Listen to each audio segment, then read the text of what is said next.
Terima kasih sudah mengklik video ini. Sebelum memulai video ini jangan lupa like dan klik tombol subscribe. Dan juga nyalain loncengnya agar kalian nggak ketinggalan update terbaru dari Novel Art. Jangan lupa juga share ke teman kalian, agar teman kalian gak bosen di saat karantina. Dan semoga wabah ini cepat berlalu. Amin. Selamat menonton.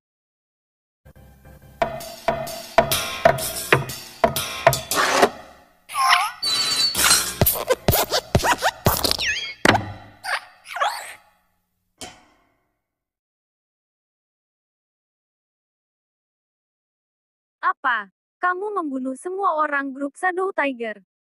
Mendengar cerita Drian, Santi yang di ujung telepon hampir jatuh. Kamu jangan bercanda, hanya kamu sendiri. Tentu, sampah seperti itu apa masih perlu dua orang? Tanya Drian. Santi tidak bisa berkata-kata lagi. Sebenarnya pihak berwajib kota diam-diam sudah melakukan pengintaian terhadap grup Shadow Tiger. Hanya saja mereka licik. Dan selama ini juga belum ada masalah yang serius, jadi pihak berwajib tidak begitu berupaya menanganinya. Kali ini grup Shadow Tiger berniat membunuh Kayla, baru benar-benar membuat pihak berwajib bergerak. Tak disangka, tanpa berkata apapun Drian pergi menghabisi grup Shadow Tiger. Ini membuat Santi tidak bisa menerima ceritanya. Berkata untuk ketiga kalinya, Drian, kamu jangan bercanda denganku. Santi, kamu sebenarnya mau urus apa tidak masalah ini? Tanya Drian dengan tidak sabar. Mendengar nada bicara Drian sepertinya tidak berbohong. Santi dengan cepat menerima kebenaran ini. Dengan nada agak berat bertanya, berita ini tidak bocorkan. Pabriknya aku ledakkan, penduduk desa mungkin akan segera datang untuk memadamkan api. Alamat sudah dikirim ke kamu. Kamu cepat mengutus orang ke sini, urus masalah yang selanjutnya. Kata Drian. Santi menutup telepon sambil memegang dahinya, lalu langsung melaporkan keadaan ini pada Ferry. Pihak berwajib Ferry mendengar berita ini, juga terkejut, lalu mengutus pasukan khusus untuk mengatasi masalah ini. Karena pasukan khusus datang tepat waktu, hingga mereka bisa mencegah penduduk yang ingin memadamkan api. Namun dengan berbagai alasan, yaitu menurut penelitian ilmiah ketika terjadi ledakan, aliran gas akan melayang ke udara dan bisa membahayakan tubuh manusia. Dengan alasan ini baru bisa menghentikan para penduduk desa untuk kembali ke rumah masing-masing lalu menutup rapat pintu jendela. Melihat pihak keamanan sudah tiba, Drian langsung meninggalkan lokasi dan pulang ke apartemen Kayla. Siang tadi terjadi sedikit konflik dengan Kayla. Melihat Drian pulang, Kayla masih dengan wajah dinginnya. Tidak bisa menerima dugaan Drian yang mengatakan bibinya adalah penyewa pembunuh tersebut. Drian juga malas meladeni emosinya. Yang pasti bukti sudah terkumpul. Tugasnya akan segera selesai. Mengeluarkan buku besar yang dibawa dari pabrik, juga sebuah pena rekaman, taruh di atas meja. Drian dengan ringan berkata, ini adalah bukti, kamu lihat saja dulu. Selesai bicara, dia pergi mandi sekujur tubuhnya penuh dengan bau darah yang tidak enak dicium. Kayla menajamkan telinganya, ternyata benar dari kamar mandi terdengar suara guyuran air. Dia menggigit bibirnya. Dengan ragu-ragu akhirnya dia mengulurkan tangannya, meraih buku besar yang ditinggalkan oleh Drian di atas meja. Menjadi pembunuh, biasanya akan meninggalkan sebuah buku klien, meskipun sekarang ada komputer, namun ada hacker, jadi lebih baik dicatat dalam buku. Adanya buku ini, pertama untuk mencegah agar tidak dimanfaatkan oleh klien, kedua untuk arsip. Keuntungan dan kerugian harus ditanggung bersama, sehingga banyak orang, jika bukan karena dendam yang besar, pada dasarnya tidak akan menyewa seorang pembunuh bayaran.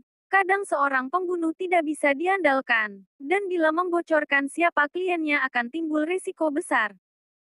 Ketika Kayla membuka buku tersebut, langsung membuka halaman terakhir, dan melihat nama yang tidak asing, nyaris membuat Kayla pingsan. Agak lama kemudian, Kayla masih tertegun. Dengan gemetar membuka tombol pena rekaman. Terdengar pembicaraan Drian dan Yamah dari pena rekaman. Saat Drian sudah selesai mandi, ganti pakaian dan berjalan keluar, melihat ke sofa, Kayla dengan bengong sambil memegang pena rekaman. dan Brian melambaikan tangan. Heh, apa kamu baik-baik saja? Kayla sadar kembali. Terlihat Brian di depannya, seperti menemukan sandaran. Dengan bibir merengut, mata yang merah, langsung lari ke pelukan Brian dan menangis. Brian menghiburnya dengan kata-kata, sambil menghela nafas panjang. Jika dia ada di posisinya Kayla juga tidak mudah. Dia ingin dibunuh oleh orang dekatnya. Kalau orang lain, pasti tidak bisa menerimanya. Di waktu yang sama, kediaman keluarga Yuzi. Meskipun berita hancurnya grup Shadow Tiger bisa disembunyikan dari orang banyak, tapi tidak bisa kepada masyarakat elit, terutama keluarga Yuzi yang pertama kali menerima berita ini. Apa? Ini bagaimana mungkin? Yama seperti Shadow Tiger ini akhirnya dibasmi juga. Kayla akhirnya bisa tenang. Sekarang yang penting harus menemukan dulu siapa yang menyewa pembunuh ini. Kalau tidak orang yang sembunyi di belakang pasti akan mencari pembunuh yang lain lagi. Seluruh anggota keluarga Yuzi membahas masalah ini. Meskipun orang tua Kayla sudah meninggal, namun beberapa tahun ini karena kinerja yang cemerlang, membuat dia punya posisi yang tinggi dalam keluarganya. Banyak orang yang dekat dengannya, dan sangat mengkhawatirkan keselamatan Kayla. Ruang baca kepala keluarga Sony yang uzur sedang menikmati tehnya. Dengan pandangan yang berbinar, rencana sudah dijalankan. Seperti yang ayah perintahkan, semua sudah siap. Jawab Kemal dengan hormat. Baik, aku ingin melihat siapa musuh dalam selimut di keluarga ini. Jawab Sony dingin dengan ekspresi puas akan rencananya. Di dalam rumah Marley. Karena beberapa tahun ini, usaha Marley sangat berkembang. Oleh karena itu dari keluarga khusus memberikan satu rumah baru untuk dia tinggali bersama ibunya. Setelah kembali ke rumahnya sendiri, dalam hati Marley merasa agak ganjil. Ibunya barusan meneleponnya dan mengatakan ada hal penting yang ingin didiskusikan, dan harus segera kembali ke rumah. Ayahnya sudah meninggal, Marley memiliki ibu satu-satunya orang terdekat, karena itu sangat berbakti dan patuh.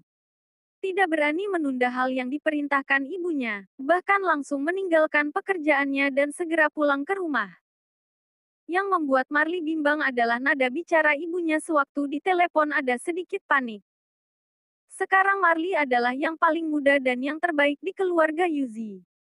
Seperti kata pepatah, mengandalkan anak menikmati kemewahan, ditambah lagi ada pakaian makanan yang cukup, dia tidak habis pikir apa yang sedang ditakutkan oleh ibunya. Ma, aku pulang. Panggil Marley sambil melangkah masuk ke ruang utama. Maya dengan cemas mondar-mandir di ruang utama, melihat anak kesayangannya pulang, wajahnya terlihat kusut. Dengan gemetar berkata, anakku, mama salah padamu. Ma, kamu kenapa?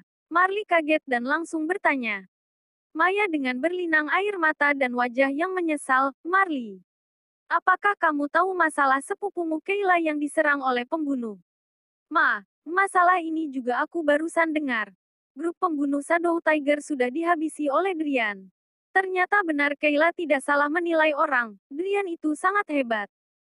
Kata Marley dengan semangat dan alis terangkat, tunggu dalangnya ditemukan. Kayla baru benar-benar aman. Dalangnya adalah Mama. Ucap Maya dengan kepala tertunduk. Martin terperanjat mendengar kata ini. Ma, jangan bercanda denganku, kamu mengapa ingin membunuh Kayla? Mama melakukan semua ini demi kamu. Jika Kayla mati dengan kemampuanmu dengan mudah bisa menjadi kepala keluarga. Sambil berkata, tiba-tiba Maya tanpa sadar menjadi marah sekali, ini semua gara-gara Drian itu jika dia tidak datang mendadak, Mama pasti sudah berhasil. Jangan bicara lagi, jangan bicara. Marley dengan gemetar, sementara dia tidak bisa tenang, wajahnya penuh ketakutan, karena dia sangat jelas.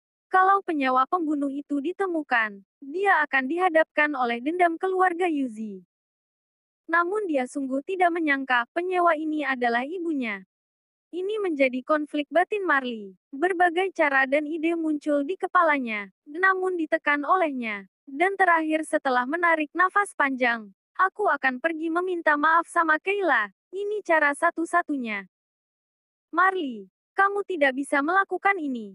Mama panggil kamu pulang, bukan untuk pergi membuka kedok Mama. kata Maya sambil berusaha menghalangi. Masalah ini tidak bisa disembunyikan. Drian pasti sudah mengetahui penyewanya adalah kamu. Jika sekarang aku pergi mencari Kayla, mungkin akhir masalah ini masih bisa diubah. Jelas Marley. Meskipun dia tidak bisa menerima kenyataan ini, namun dengan kemampuan dalam usahanya, membuat dia dengan cepat bisa memikirkan cara untuk menyelesaikan masalah. Mama mohon sama kamu, baik-baik bicara dengan Kayla. Pesan Maya. Marley menghela nafas, tenang saja. Kayla bukan orang yang tidak memberi muka pada saudaranya. Selesai bicara, Marley memutar badannya dan berlalu pergi. Hal yang tidak diketahui Marley adalah ketika dia baru pergi dari kediaman Yuzi, di belakangnya ada puluhan pengawal yang mengelilingi rumahnya. Sony sambil bertopang pada tongkatnya, ditemani oleh Kemal masuk ke dalam. "Pa, kenapa bisa datang ke sini?" tanya Maya dengan kaget melihat ayahnya. Jangan-jangan masalahnya sudah diketahui oleh tua bangka Sony. Sony dengan suara keras berkata, "Maya, aku menganggap kamu seperti putri kandungku. Apakah ini balasan kamu terhadap keluarga Yuzi?" "Pa, aku tidak tahu apa yang Anda bicarakan." Jawab Maya seakan tidak tahu apa-apa. "Sampai saat ini, kamu masih pura-pura. Kelihatannya kamu kalau belum ketemu peti mati tidak akan menangis," kata Sony dengan senyum dingin, sembari memberikan isyarat pada Kemal yang ada di sampingnya. Dia mengangguk dan segera berjalan ke sudut ruang utama dan mengambil sebuah alat perekam suara. "Pa, kamu mengawasi aku?" tanya Maya dengan wajah pucat. Sony dengan senyum mengejek dan berkata, "Tidak hanya kamu, semua kediaman keluarga Yuzi selalu ada alat perekam ini. Aku sudah curiga sejak awal, orang yang ingin membahayakan Kayla ada dalam keluarga ini. Hanya saja aku tidak menyangka orang itu adalah kamu." Maya dengan pandangan memelas, "Pa, aku sudah tahu salah. Masalah ini tidak ada hubungannya dengan Marley.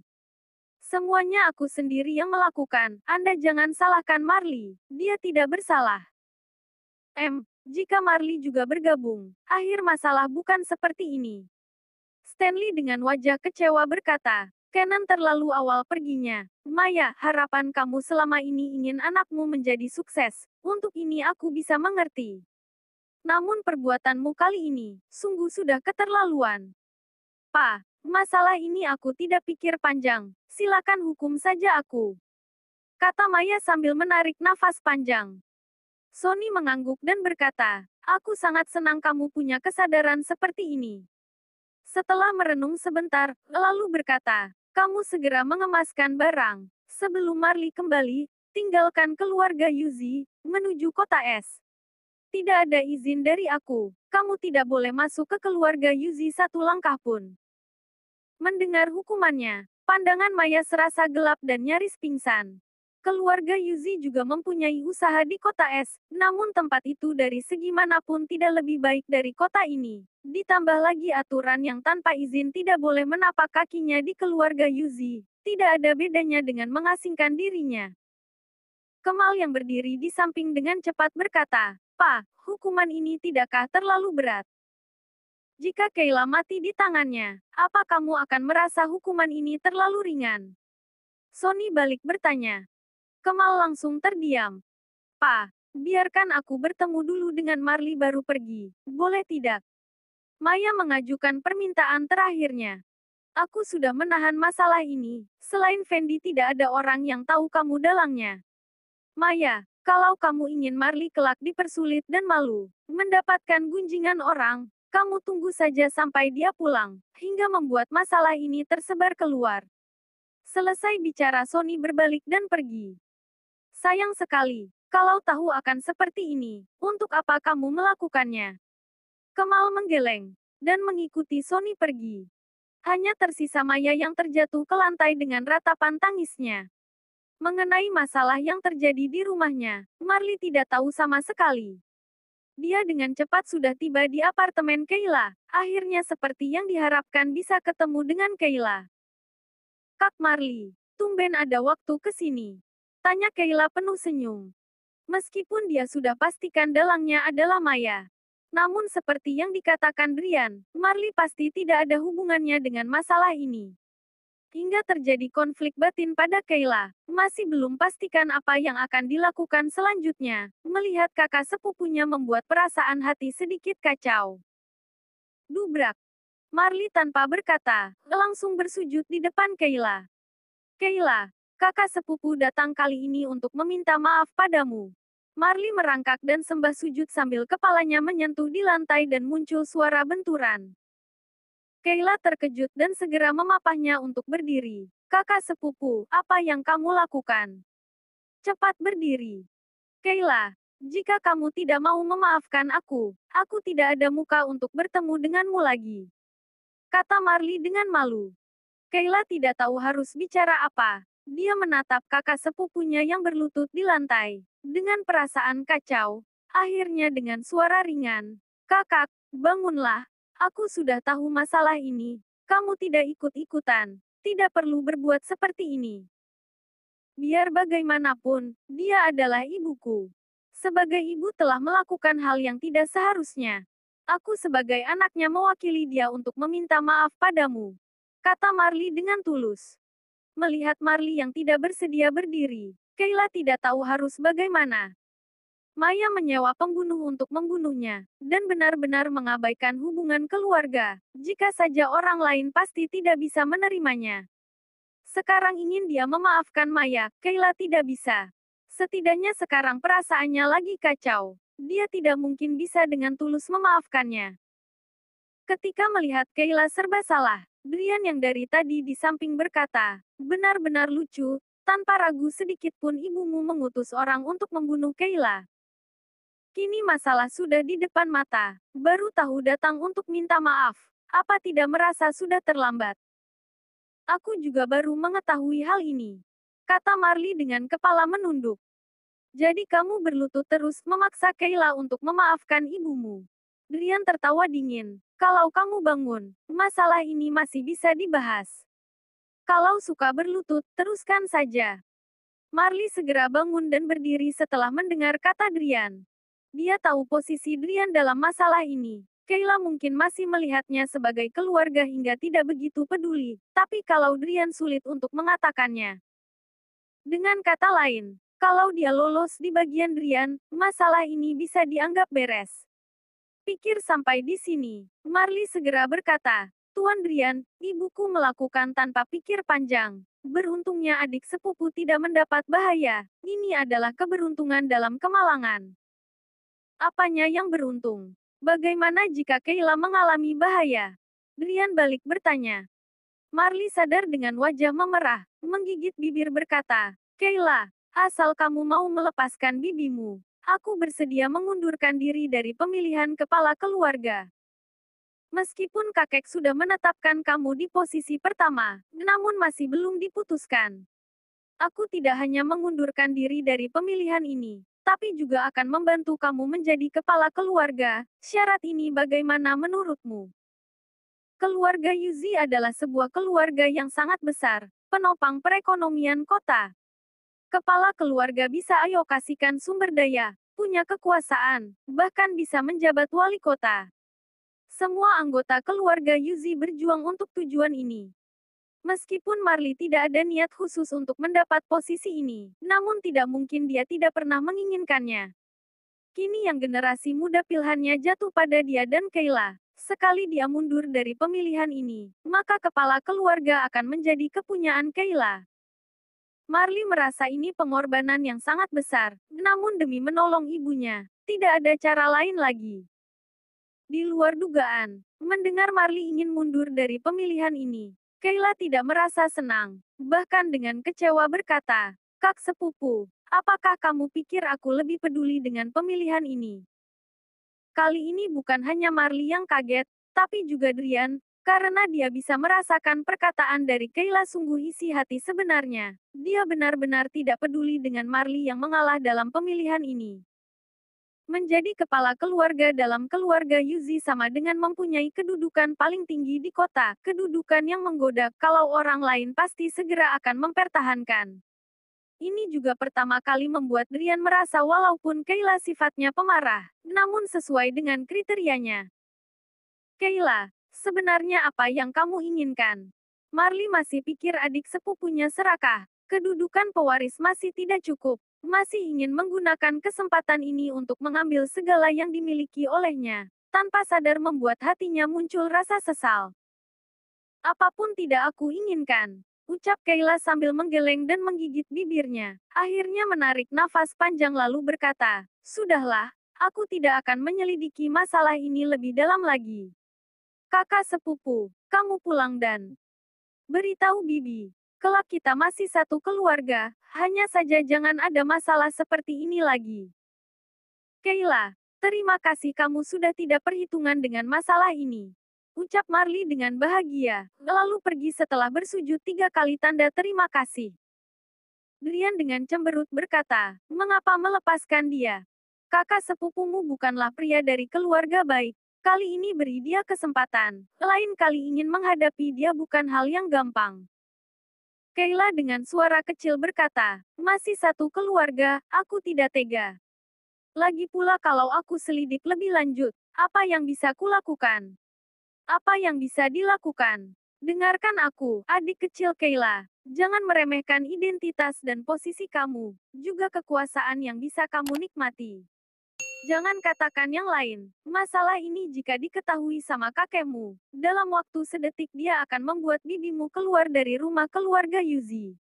Kata Drian dengan sungguh-sungguh. "Hah, kalau begitu jangan beritahu kakek. Jika dia marah dan mengusir bibi dari rumah, bagaimana?" Kata Kayla dengan cepat. Sampai saat ini, dia masih mempertimbangkan perasaan orang lain membuat Drian ingin mengejeknya. Namun, sikapnya yang ingin membela keluarga dan keras kepalanya ini yang membuat Drian mengaguminya. Jika saja dengan orang lain, setelah tugas selesai dia akan segera melupakannya. Tapi Kayla membuatnya selalu ingat. Pada saat malam, Santi menghubunginya. Drian dengan senyum bertanya, "Sudah beres?" "Sibuk sampai sekarang, akhirnya beres juga." Santi menghela nafas lega, dengan segera berkata, "Lain kali kalau ada hal seperti ini, ingat bicara dulu denganku." "Baik-baik," jawab Drian sambil mengangguk, namun dalam hati tidak berpikir seperti itu. Sederhananya, Drian kali ini sampai membunuh, juga karena salah satu tugas yang diberi oleh Santi dan tidak ada pilihan lain. Keberadaan grup Shadow Tiger mempengaruhi keselamatan Kayla, dan juga lewat buku besar grup pembunuh tersebut baru bisa mendapatkan bukti Maya adalah penyewanya. Cara satu-satunya yaitu menghabisi grup Shadow Tiger. Hal yang sama sudah sering dilakukan Drian di luar negeri. Dia sejak awal bukan pria dari keluarga baik-baik, jika tidak dia tidak akan hidup sampai sekarang. Pulang ke negeri sendiri, ingin dia berhenti jadi pembunuh dan haus darahnya untuk menjadi orang yang baik dan sempurna. Mana mungkin? Sebenarnya Drian tahu, masih banyak yang ingin dikatakan oleh Santi. Walaupun grup pembunuh Shadow Tiger dan pihak berwajib saling berlawanan, namun sekali insiden memakan banyak korban, tidak mungkin tidak ada yang memperhatikan. Drian dengan yakin, pihak berwajib pasti akan mengadakan pertemuan, membahas bagaimana menindak dirinya. Ini salah satu sistem kerja mereka.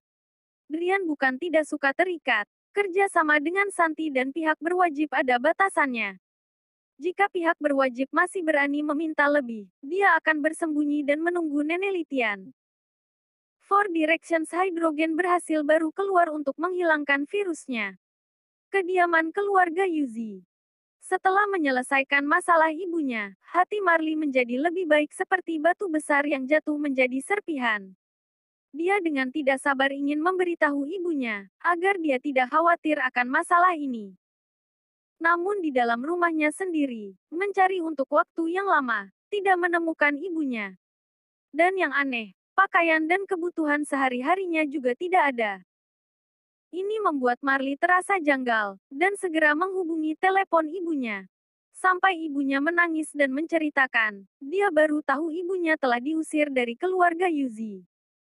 Mendengar itu membuat Marley marah tidak seperti biasanya. Langkah pertama yang dia lakukan pergi mencari kepala keluarga Stanley, untuk minta penjelasan. Berhadapan dengan cucunya yang lagi sangat marah membuat Stanley menghela nafas, menggeleng dan berkata, "Mengatur ibumu untuk ke kota Es adalah keputusanku. Marley, apalagi yang membuatmu tidak puas?